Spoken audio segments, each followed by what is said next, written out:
Mark Boujikian, A Grandmother's Lesson. A Grandmother's Lesson, Mark Boujikian.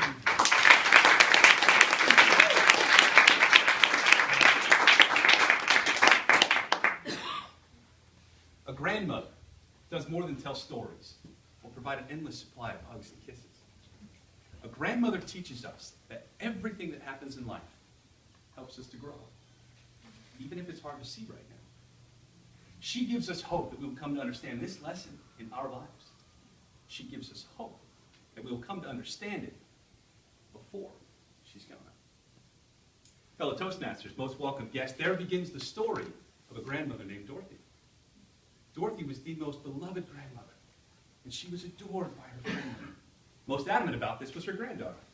Dorothy called her Monkey. And there's one thing in this world that Monkey loved more than anything else, and that was her weekly trip to Granny's house.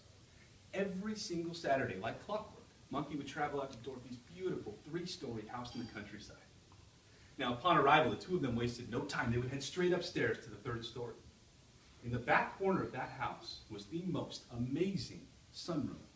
Had these massive bay windows that overlooked the entire countryside down below. There were trees and bushes, plants and animals. Oh, it's the most picturesque of scenes.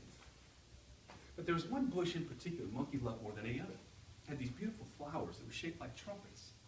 And every Saturday, flitting from trumpet to trumpet, were the most stunning hummingbirds. Now, the hummingbird was her favorite bird because she felt it represented her life. No matter how fast those little wings beat, the body was always so calm. So too for her life, no matter how fast the chaos beating around her, her time with Granny was always so calm. Now, Dorothy had one of the characteristics that Monkey truly admired. See, Dorothy was a fantastic artist. And every Saturday, the two of them would sit down together to draw their most favorite thing in the world, a hummingbird. Every Saturday, one new hummingbird skillfully drawn by Dorothy, carefully shaded by Monkey. Every Saturday, one hummingbird skillfully drawn, carefully shaded, never missed, never forgotten. Now you recall, everything that happens in life helps us to grow, even if it's hard to see right now. It was about the time that Dorothy was sent to prison that Monkey began to lose hope in this lesson. Now, Dorothy was sent to prison. It was no prison as you or I understand it. It had no walls, no bars, no guards, no rules. Dorothy, the most kind and loving grandmother, suffered from Alzheimer's. And in time, she was moved from that beautiful 3-story home in the countryside to a gray-walled nursing home.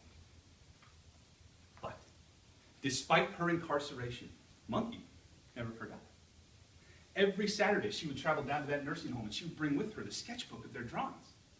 After a period of time reintroducing herself and showing her those sketches, Dorothy would remember. Granny would come back. And just like the times in that home in the countryside, the two of them would sit down together to draw their most favorite thing in the world. One hummingbird, skillfully drawn, carefully shaded, never missed, never forgotten. That bird became more than just a drawing, it became a symbol of hope. Hope they would always be together. Now in time and after countless Saturdays, Monkey began to grow into a fine young woman.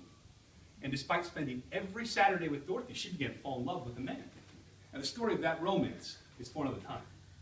But suffice to say, it was unlike anything Monkey had ever felt before.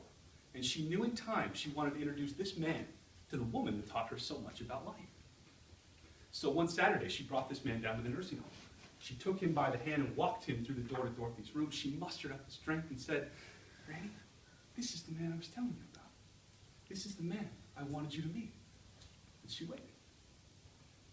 But Dorothy just stared absent. Now at that time, she remembered she forgot to show her the sketchbook. She forgot to show her the drawings. "Just a moment," she said to the man. But 30 minutes passed. Dorothy didn't come back. It seems the prison with no walls had finally broken her spirit. And it broke Monkey in the process, and she ran from the room crying, dropping the sketchbook on the way out.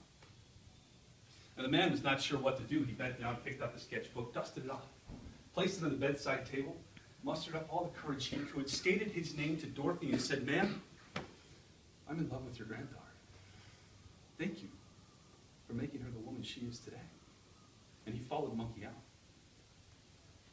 Now the silence on that drive home was devastating. You could hear a pin drop.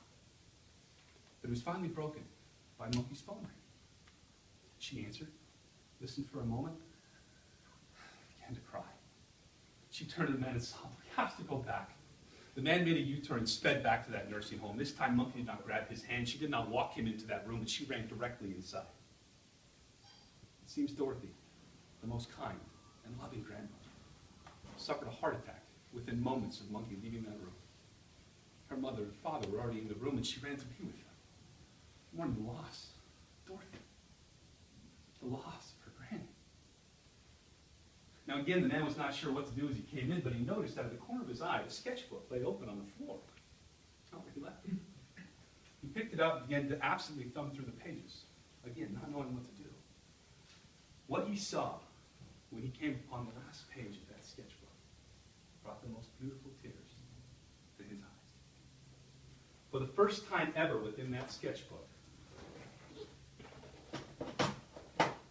were drawn two hummingbirds, skillfully drawn, yet reshaded. Under the first bird, the name Kate. Under the second, the name Mark. In her final moments, my beautiful wife's grandmother came back to us long enough to leave one final lesson. Gone. Never forgotten. Everything that happens in life helps us to grow, even if it's hard to see right now. A grandmother gives us hope that we will come to understand this lesson in our own lives. She gives us hope that we will come to understand it before